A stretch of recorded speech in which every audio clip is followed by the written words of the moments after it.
I'm going to talk about my Grouse Bon Bons. They're really easy to make. Again, it's another one for the freezer. You can make them up plenty in advance for whatever you've got on dinner parties, shoots, anything like that, and dinners, whatever it may be, you know, even for a snack for lunch. I'm just going to talk about how I really sort of set that up. I get quite a few birds, and it can be, we're talking about grouse today, but you can have partridge and pheasant left over, whatever, a mallard.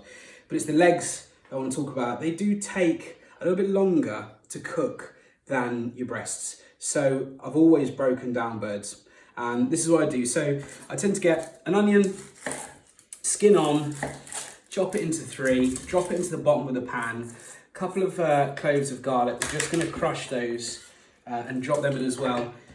Some rosemary, some thyme, drop them into the bottom, and that's going to act as a boundary to stop the legs from catching or burning or anything like that. Then we're just going to get our grouse legs and we're just going to drop them in on top of our pan. I've taken quite a deep pan, and that's just to give us a bit of distance between each leg. It will help it cook a lot quicker, easier. So drop them all in there. You see we've got quite a few legs. And then what I'll do, you can use duck fat, you can use oil, you can braise them. It's entirely up to you, and it depends on your budget. We're gonna braise these. So I'm just gonna put some of that lovely stock we talked about earlier, making with the breasts. We're gonna put some lovely stock in there. We're gonna fill it up with water. I'm gonna pop it on the back of the stove and leave it there for about 4 hours. They'll probably cook at about 60 degrees, 70 degrees for about 4 hours. That will make the legs really juicy and tender and fall away from the bone. That's what you want for the meat. And when we get that, there's plenty of other ways of doing it as well. There's sous vide. If you're lucky enough to have a sous vide machine, fantastic. What is sous vide? So sous vide is a water bath way of cooking. People are going out there, they're doing it now. They're doing it from home. You can buy these machines, and they're not very expensive compared to the ones we use in restaurants. You can get a pan like this, fill it up with water, and you vac pack your meat down. You put the sous vide machine, which controls temperature, pop the vac pack meat in and leave it for a set time, and you can have that temperature continue going. I'm putting it on the stove. I'm used to using the stove. It makes my life easier. You can even do it in the oven. Drop it to 120 degrees in the oven and stick it at the back of the stove in the oven. Checking on it every now and then. They won't take that long. They are quite small, but it's just keep checking on them. That's the idea. Leave them a good 2 hours, check on them, see how they are, and it will fall off the bone, and that's what we want to get. So that's what you're looking for. You're waiting for it to fall off the bone before you take it out. Yeah, that's exactly it. And because I'm using a stock or a water-based braise, afterwards I can drain all that off and again create a lovely little sauce that will go with anything further on. So that's why I'm going to use that rather than an oil. And it's expensive using a lot of oil constantly all the time when you want to braise stuff down. So we'll get these on now, and then what we'll do is we'll show some stuff that we've done earlier and how we're going to make it all, put the bonbons together, and then, try some bonbons, which will be wicked. What I've done, put some red wine, water into there, a bit of the stock that we did earlier, and just going to lid it and leave it to cook for about 4 hours. That's the lowest setting on that side, and it'll just tick over quite nicely. If it gets too hot, pull it to the side. If you haven't got another like we have, and you're using gas or an electric ring, turn it down to the lowest setting. You've got control over that always when it comes to the cooking.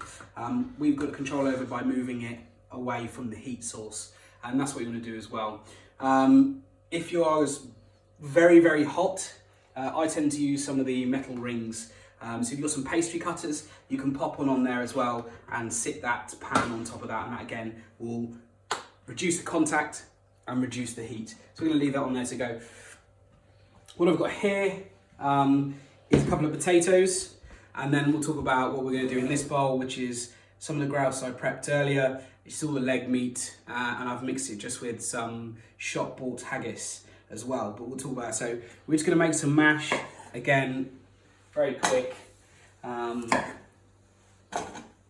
to help it bind and turn into our bonbon.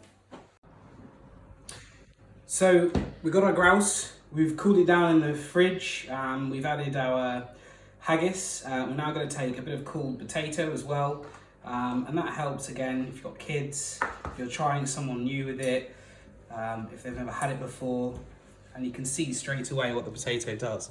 It really does help bind it. Yeah. It's fantastic. I never thought about that. So then we'll make some good portion size snacks. Don't want to go too big because again, remember, you're going to put these in panko breadcrumb, which will add size to it as well. And then obviously that all adds to the cooking time afterwards. And you want that hot center.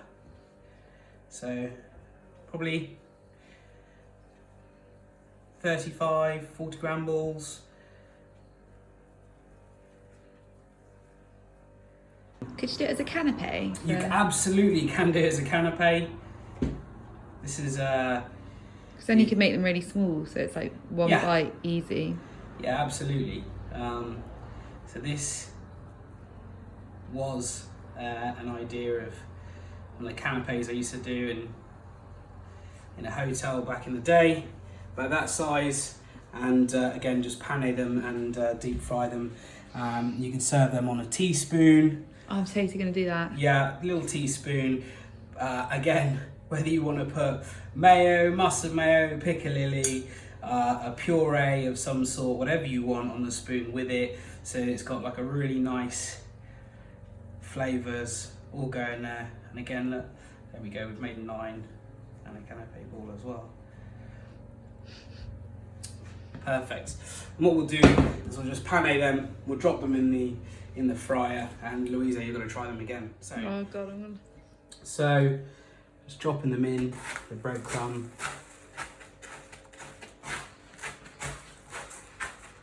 You want a really good. I'm just giving them a roll as well, because you'll find them a lot easier to sort of shape when they've got a bit of panko on them as well. Just keeps it all together. Always the messiest job in the world, pankoing anything. I always find to get my fingers glued together.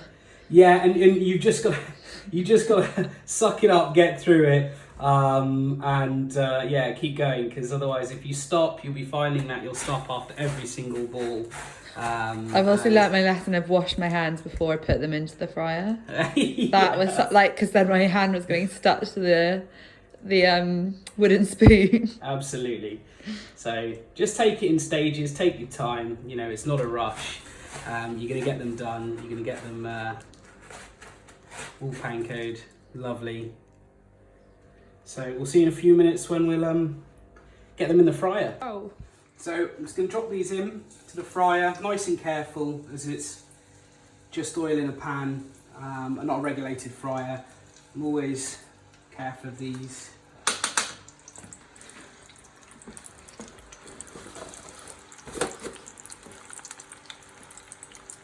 And how long are they in there for? About 3.5 minutes. It really does vary. I'm not going to be able to say that that's the exact time for me, about 3.5 minutes. Again, if you've got a fryer, they will be 3.5 minutes. You put a timer on, 180 degrees, it's constant. We're just going to be really careful, mindful, and just watch these. Yeah, they're already starting to go, which is beautiful. And we've got the potato in these ones as well. So again, easy for kids to eat. People who are trying game for the first time, again, it will help them with, grouse has always been really strong in flavour. For me, it just lightens it, gives it a little bit more off the edge of the richness and how grouse is. So these are ready now, nice and golden brown. Just taking them out. Let them drain, just holding them very gently at the side of the pan, just to let that excess oil drop off.